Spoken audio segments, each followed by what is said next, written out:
ndị be anyị, ndị nwe m na ndị nwe, daalụnụ hinne. Ọ bụ n'ebe a ka a na-akpọ Akụkọ TV.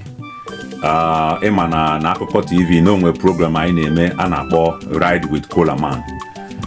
Mgbe COVID pụtara, so o nwere ụdị iwu a masịrị n'obodo anyị nọ na ya, so anyị wee kwụsị Ride with Cola-Man.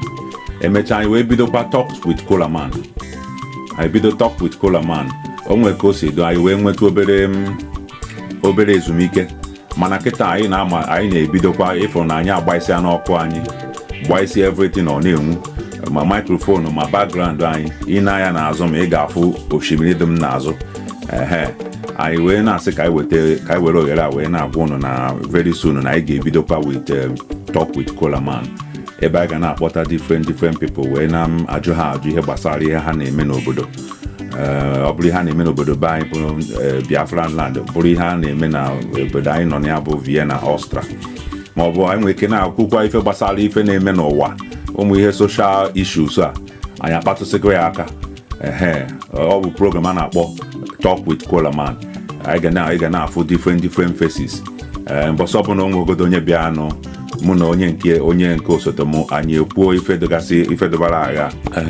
Ma ọ bụkwa nne nwere ozi chọrọ ka anyị gbasara gị na mba ụwa, ife dịka niile emebe de, ma ọ bụ na ị na-achọ akwado ịgba akwụkwọ, ma ọ bụ na o nwere ihe dị mkpa ị na-achọ imenụ, ma ọ bụ na o nwere ebe ị kpọsara ahịa, na o nwere shop ị na-emepe, ma ọ bụ na ị chọrọ ka anyị gbasara gị ozi maka ife ọbụla ị na-alụ. Feel free ka ị kọntaktị kwa Akụkọ TV, anyị enyere gị aka wee gbasaa gị ozi. O nwezi ihe ịfụrụ nwa nje anyị itiri anyị na envelope wee na-akwadokwa n'anyị n'ọkwanụ ka esi eme ya n'ụwa, ka esi eme ya n'eluigwe.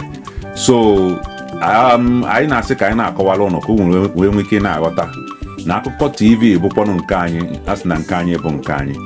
Akụkọ TV is open for everybody, especially ndị nọ anyị nso nọ n'obodo a. Ọ bụ na o nwere ife ịchọrọ ịzụ ụmụ ụwa, isendiere anyị DM gwa anyị na ihe anyị na-eme na-amasị gị, na ịchọkwanụ ka ị bịa show face na ihe anyị na-eme, wee kwukwa na ihe kọwa ka o si akpa gị. Feel free to contact us. Na Akụkọ TV bụ nke anyị. So and na Akụkọ TV bụ na Igbo ngiri Igbo ka anyị ga-eji wee na-emenya bụ ive. Maka na kịta anụ ma na onye maazị nke ọ na-asụ ọsụọ asụsụ nke anyị bụ asụsụ Igbo, nga na-asụkwa n'ọkaba anyị, mba ọka etiti. Ị mara asụsụ sadị bụ ụnụ, mara onu bụ ụnụ, ịsụọ. Na Igbo gbara ịka, Igbo ebuka, Igbo dị omimi.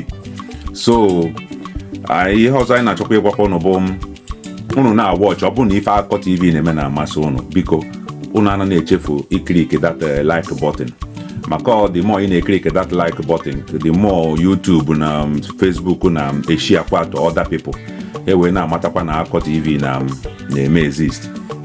So biko ọ bụrụ na anyị na-eme na-amasị ụnụ nwa, biko the nchọnchọ nkwado ụnụ nwere ike ịkwado anyị ebe ị na-eklik that like button. Ọ masịkwa gị ishi akwa to your family and friends, ka wee na-amatakwa na ife Akụkọ TV na-eme. So aha m bụkwa Maazị Uche Igbanugo, onye nke eji Cola-Man wee mata. Ọ bụ na m ga-echi ọzọ na mgbe adịghị anya, ihe a ga na-akpọ m bụ aka onye wetara. Aka onye wetara ka eji eso ya. Mana ichi ọzọ erubeghị na mgbe o ruola anyị ga-ama.